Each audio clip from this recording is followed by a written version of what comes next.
మానవ జీవితమే ఒక మహాభారతం, అది మంచి చెడుల రెంటి నడుమ నిత్య ఘర్షణం. కౌరవ సైన్యం అంతా అలాగే ఉంది, అందుకే ఓడిపోయింది. కర్జము తప్ప మనలో మనం తిట్టుకోవచ్చా? ఇక్కడ నన్ను ఇంత వీరుని పట్టుకుని ఆయన అవమానిస్తున్నాడు, నువ్వేమో నన్ను నమ్ముకున్నావు. అంచేత ఈయనకి నీతి సంగతి పక్కన రాజనీతి తెలియదు ముందు. ఒకవేళ సాటి వీరుడి మీద ద్వేషం ఉన్నవాడు మనవాడు కాబట్టి ఇక్కడ వ్యక్తం చేయకూడదని ఎట్లా అంత ఖచ్చితంగా చెబుతాడంటే అలాగే నేను పనికిరాని వాడిని. 500 మందితో పోరాడేవాడు పనికొచ్చేవాడే. కానీ మరి అతిరథుడు మహారథుడు సమరథుడు ఆ స్థాయిలో చివరికి దుర్యోధనుడు కుమారుడు లక్ష్మణుడు కూడా సమరథుడని ఈయన అర్ధరథుడు అంటే మరి ఎలా ఉంటుంది? ఉన్న విషయాలు చెప్పడు. లక్ష్మణ కుమారుడికి శాపాలు లేవు, భూదేవి శాపం లేదు, బ్రాహ్మణ శాపం లేదు, పరశురాముడి శాపం లేదు, ఆయనకి అవన్నీ ఉన్నాయి, మరి ఒప్పుకోవట్లేదు. ఒకటి చూడండి, ఓడిపోయేవాడిని టికెట్ అడుగుతాడు, టికెట్ నీకు వద్దయ్యా 3 సార్లు ఓడిపోయావంటే ఎంత సీనియర్ అయితే ఏం చేయమంటావు, గెలిచే అవకాశం లేదు. అలా ఉంటే మరి తప్పదు. ఆ దృష్టితో భీష్ముడు చెప్పాడు. అది ఈయనకి అంటే ఇది దృష్టి భేదం తప్పితే ఇందులో సృష్టి భేదం కాదు. అందువల్ల ఘర్షణలు వస్తాయి. కష్టపు మాటలని ఎట్టులోర్తురు. ఈ కర్ణుడికి ఎక్కడ బాధగా ఉందంటే మొగుడు కొట్టినందుకు కాదు, తోడుకోళ్ళ దెప్పినందుకు అని భీష్ముడు అన్నందుకు కాదు.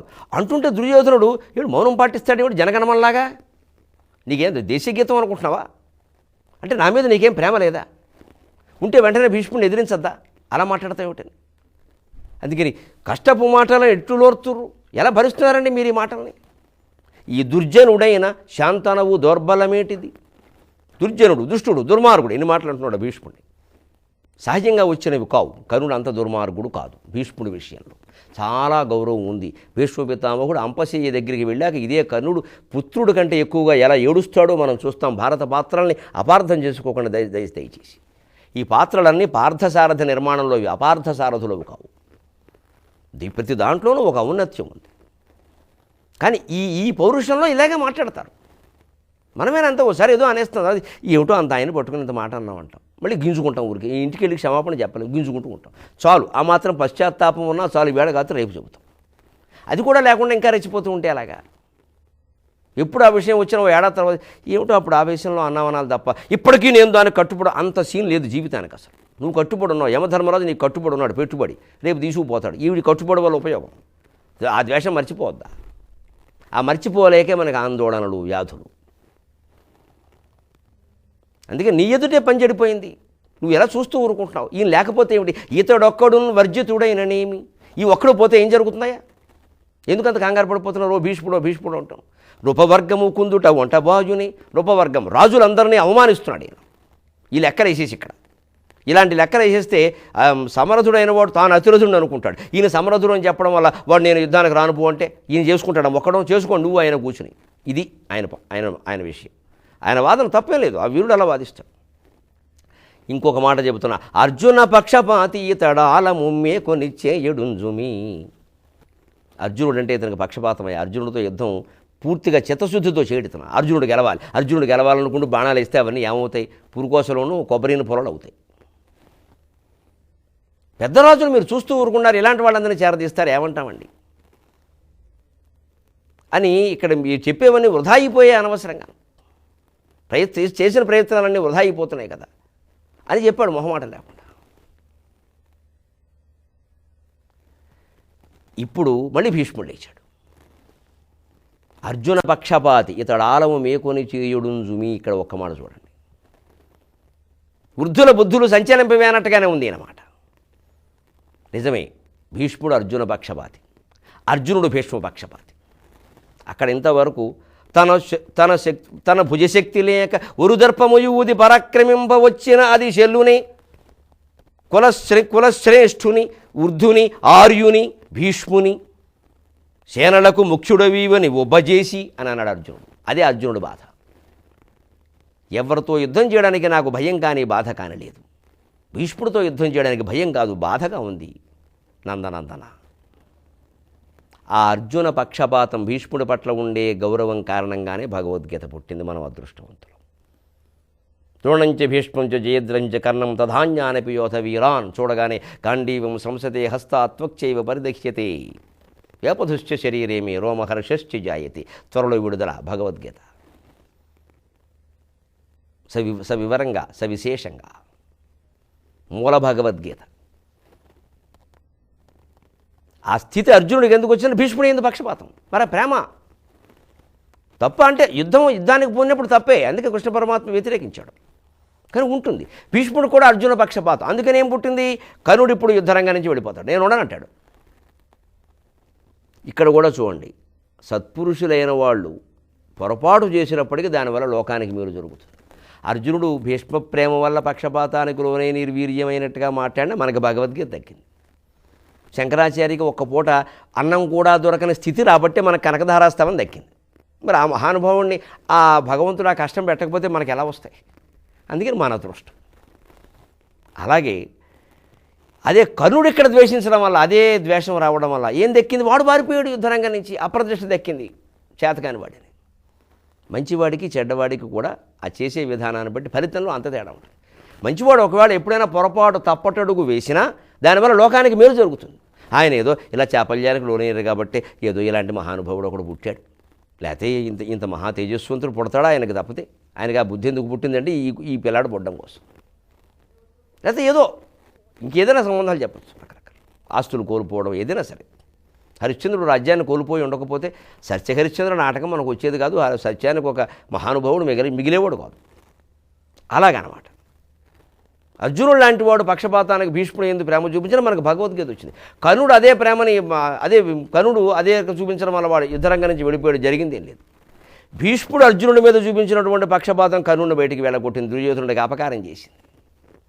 మంచివాడికి మంచి చేసింది, చెడ్డవాడికి చెడ్డ చేసింది, ఫలితం అంతే, లెక్కలెక్కే. ఇప్పుడు అంటున్నాడు భీష్ముడు లేచి, చెబుతున్నావు లేవయ్యా, ముదుగడనైన నాదు బలమున్ జలమున్, ముదుకడనైన నాదు బలమున్ జలమున్ వివిధ అస్త్రశస్త్ర సంపదయును పోయి నీ గురువు భర్గవుచి వినుము. సొంత గురువు మీద నీ గురువు అని మాట్లాడుతున్నాడు. ఆ కోపం వచ్చేసరికి మనుషుల మాటలు ఎలా ఉంటాయి, భీష్మ పితామహుడు నోట వచ్చే మాటలేవి, అంతే కోపం, అంతే క్రోధం అలా చేస్తుంది మనిషి. ముదుకడనైన నాదు జలమున్ బలమున్ వివిధాస్త్రశస్త్ర సంపదయును పోయి నీ గురువు భర్గవుచే వినుము. ఆజిభూమి నన్నెదిరిన వారు పెక్కెడల నేమెయ్యిరో ఎరుగున్ జగంబు. ఆజిభూమి నన్నెదిరిన వారు పెక్కెడల నేమయ్యిరో ఎరుగున్ జగంబు. నా ముదిమిన్ నీ కుమారుతనమున్, నా ముదిమిన్ నీ కుమారుతనమున్ వరుసన్ విజయుండెరింగెడిన్. ముది, ముదుక, ముదుసలి, మొసలి, ఇవన్నీ మొసలికి పర్యాయపదాలు. ముదుకండి అంటున్నావు కదా, ముసలి అని మాటికి ఈ ముసలాడేమిటో నీకు రేపు యుద్ధంలో చూపిస్తా. నీ పౌరుషం, నీ యవ్వనం, నీ మెసమెసలాడే పైలా 25 వయస్సు అంతా ఇప్పటికి 30 సార్లు చూపించావు. నువ్వు ముసలాడువో నేను ముసలాడువో అర్థమైంది లోకానికి. ఇంకా ఈ ముసలాడు గురించి నీకు తెలుసుకోవాలంటే బలాన్ని కానీ, చలమున్ పట్టుదలని కానీ, చలమంటే పట్టుదల, బలమున్ చలమున్, అక్కడ జా వస్తుంది, పరుషం సరళంగా, అదేదో నీళ్లు అనుకోకూడదు, చలం అది. మళ్ళీ గుడిపాటి వెంకటచలంలోది కాదు, చలం అంటే పట్టుదల. ముదుగడనైన నాదు బలమున్ చలమున్, అంతేకాదు వివిధాస్త్రశస్త్ర సంపదయును, రకరకాల అస్త్రాలు, రకరకాల శస్త్రాలు, చేత్తో పట్టుకుని యుద్ధం చేసేవి శస్త్రాలు, దూరంగా విసిరేవి అస్త్రాలు, గద, కత్తి మొదలైనవి శస్త్రాలు. అందుకే శస్త్రచికిత్స చేస్తే ఆపరేషన్ శస్త్రం అంటారు. కత్తి పట్టుకుని డాక్టర్ గారికి వస్తారు, విసిరితే వారు పోతారు. విసిరేవి అస్త్రాలు, బాణం, బల్లెం మొదలైనవి. ఇప్పుడు బాంబు, అందుకే అణ్వస్త్రం అన్నారు, అణుశస్త్రం అనడా, అది విసిరేది. అంత పరిభాష ఉంది ఆయుధాలకు సంబంధించి మనకి. అంటే అస్త్రాలలోనూ శస్త్రాలలోనూ నేనంత పరిజ్ఞానం కలిగిన వాడినో, పరాక్రమం కలిగిన వాడినో, పోయి నీ గురువు భర్గవుచే వినుము. ఒకసారి నీ గురువుని అడగవయ్యా అంటే మంటిపోతుంది లోపల. నేను చదువుకున్న చోటు వీడు చదువుకున్న ఆ యూనివర్సిటీ పరువు పాడు చేశాడు. ఇప్పుడు యూనివర్సిటీ అంటాం మనం, ఎందుకంటే ఒకరికి ఒక ప్రత్యేకమైన గురువు ఇప్పుడు లేరు. ఎన్ఎస్ ఒకరు, పిఎస్ ఒకరు, పెద్ద తెలుగు, చిన్న తెలుగు 100 మంది ఉన్నారు మనకి. పూర్వం అలా కాదు, విద్య అంతా ఒకళ్ళ దగ్గరే. కనీసం ఈ శాస్త్రం వీరి దగ్గర నుంచి చెప్పుకునే ఇప్పుడు మనకు ఆ అవకాశం కూడా లేదు. ఈ మాస్టర్ వెళ్ళిపోతారు, ఇంకో మాస్టర్ వస్తారు, మన స్టార్ని బట్టి వచ్చే మాస్టర్ ఉంటాడు, అంతే. ఇంకా ఏం చేస్తాం? అప్పుడు ఉండేది కాబట్టి మా గురువు అంటాం మాటికి. అసలు ఆయన పేరు చెప్పక అవమానం. ఆయన దగ్గరికి వెళ్ళి అడుగు ఎవరేమిటి. ఎందుకంటే ఇక్కడ ఒక్కసారి అంబ విషయంలో పరశురాముడితో పోరాడి ఆయన్ని జయించిన భీష్ముడికి ఆ ఆత్మశక్తి గుర్తొచ్చింది. ఇదిగో ఇంకా నా గురువును సైతం నేను ఓడించగలిగాను అనే భావన ఆయనలో పోలేదు కాబట్టే చిట్ట చివర అంపశయ్య మీద ఉండి ఆయన్ని గుర్తు చేసుకునేటప్పుడు నా శస్త్రాగతించాలనొచ్చియు బోరించు మద్విశిఖావళిదూలి ఈ మత్ నా అనేది ఇంకా పోలేదు కాబట్టి 3 నెలలు అంపశయ్య మహానుభావుడికి తప్పలేదు. మనకి 30 జన్మలు కంపశయ్య తప్పదు. ఈ అహంకారం పోకపోతే, ఈ మమకారం నశించకపోతే. అంటే వీళ్ళు మీ గురువు గారిని అడుగు, ఆయన చెప్తాడు నా బాణాలు ఎటువంటి అంటే నువ్వు నీకు నాకు గురువైన వాడిని నేను ఓడించా గుర్తుపెట్టుకొని చెప్పడం అనమాట. కొంచెం లోపల నుంచి వస్తుంది, రెసగొట్టేప్పుడు వచ్చేస్తుందండి రక్తం. ఆయన ఏమి దొండకాయలు బెండకాయలు ప్రకృతి వైద్యం తినలేదు. ఆయన శుభ్రంగా ఉప్పు కారం తిన్నాడు. క్షత్రియుడు మాంసం తిన్నాడు. ఆయన క్షత్రియుడు తినచ్చు తప్పలేదు. అందుకని మరి ఆ పౌరుషం ఉంటుంది, మాట్లాడతాడు అని ఒక్కసారి అడుగు వెళ్ళి ఆజిభూమి నన్నెదిరిన వారు పెక్కెడలనే వెయ్యిరో ఎరుగున్ జగంబు. యుద్ధరంగంలో నాతో యుద్ధం చేసిన వాళ్ళందరూ ఏమయ్యారో లోకానికి తెలుసు. కాశీరాజ కంజకల స్వయంవరంలో ఓడిపోయిన రాజులను అడిగి వెళ్ళి ఏం చెబుతావురా కబుర్లన్నీ, నువ్వు చేసిన యుద్ధాలన్నీ, అందులో నువ్వు గెలిచిన యుద్ధాలని. ఒక్కో మాస్టారు బాగా విశ్రాంతోద్యోగులు నూతనోద్యోగుల మధ్యలో ఇదే సంభాషణ జరుగుతూ ఉంటుంది. నేను పెట్టిన సీఎల్ అంత లేదయ్యా నీ వయస్సు అంటాడు. పూర్వం నా సర్వీస్ అంత లేదు నీ వయస్సు అనేవారు. మా రోజుల్లో అది ఉండేది. నిజంగానే 25 ఏళ్ళకి మేము ఉద్యోగం చేరేవాళ్ళం. ఆయన 30 ఏళ్ళు సర్వీసు, అది ఒప్పుకోవచ్చు. ఇంకా ఇప్పుడు మితిమీరిపోయి ఏమంటే నా సీఎల్ అంత లేదంటే అంత దౌర్భాగ్యుడు అనమాట ఈ మాస్టర్. అంటే వాడు అప్పుడు ఉద్యోగంలో చేరి వాడు 3 ఏళ్ళు అయింది అనుకుందామండి. 3 ఏళ్ళు ఈయన సెలవు పెట్టేశాడా? 3 ఏళ్ళు సెలవు పెట్టిన వాడు మాస్టర్ అసలు ఇంక పెరిగిపోయింది అనమాట. అతి పెరిగిపోయి నా సీఎల్ అంత లేదు నీ వయస్సు అంటావు. అంటే ఈయన బడికి వచ్చింది తక్కువ, సెలవు పెట్టింది ఎక్కువ. అలా మాట్లాడకూడదు. సర్వీస్ అంత లేదు, వయస్సు అంటే సరిపోతుంది. అలాగా నేను ఎన్ని పాఠాలు చెప్పానో ఆ నీళ్ళు లేదన్నా సరిపోతుంది. కొంచెం అతి ఎక్కువైనప్పుడు అతి కూడా అతి అయిపోతే మరి ఇలాగే ఉంటుంది. అందుకని నా ముదిమి నీ కుమారుతనము, నా ముసలితనం ఏమిటో నీ యవ్వనం ఏమిటో తేలిందిగా ఎక్కడ ఉత్తర గోగ్రహణ స్ఫూర్తి. ఉత్తర గోగ్రహణంలో ఏమైంది? చివరి వరకు నిలబడింది నేను.